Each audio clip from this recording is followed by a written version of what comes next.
Jadi, kriopreservasi itu merupakan penyimpanan dalam nitrogen cair dengan suhu yang super dingin, yaitu min 196 derajat Celcius. Terus seperti apa sih bentuk penerapan kriopreservasi dalam bidang perikanan? Jadi, dalam bidang perikanan dan kelautan, teknik ini dipergunakan untuk menyimpan materi genetis seperti sampel gen dan sperma ikan yang dalam jangka panjang dan pengangkutan yang jauh. Dan ini itu merupakan transportasi yang ekonomis dan praktis. Kenapa? Karena contohnya pemijahan kerapu cantang di situ Bondo, yang mana dia itu mendapatkan sperma ikan kerapu kertang itu dari Batam. Jadi untuk mempermudah itu dia hanya mengirimkan sampel sperma ikan tersebut. Itu lebih efektif dibandingkan dengan mengirimkan induk dari kerapu tersebut.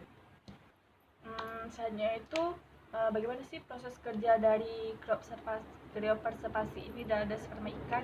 Jadi dalam kriopreservasi ini penyimpanan sperma ini sampel juga ditambahkan extender dan sebagai pengencer, serta dia juga diberikan krioprotektan yang dimana itu sebagai zat pencegah terbentuknya kristal es yang dapat merusak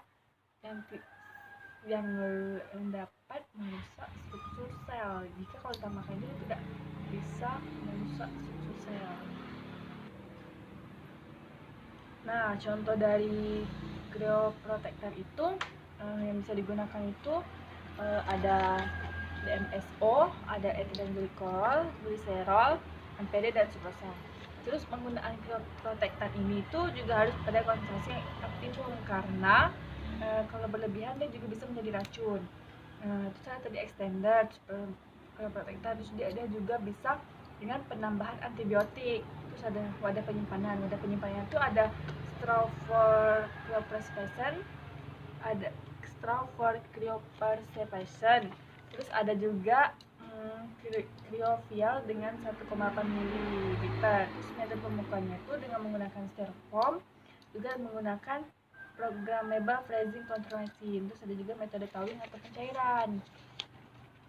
Terus apa sih keuntungan dalam mengirimkan sperma ikan ini jika diterapkan langsung di Kepri? Jadi kalau bisa di Kepri itu sangat bagus. Kenapa? Karena kalau diaplikasikan di Kepri itu kan jarak dari satu pulau ke pulau lain itu sangat jauh. Jadi jika mengirimkan induk dapat menyebabkan induknya mengalami stres, juga tingkat kelangsungan hidupnya sedikit. Terus jadi lebih efektif jika menggunakan kriopreservasi karena hanya mengirimkan spermanya.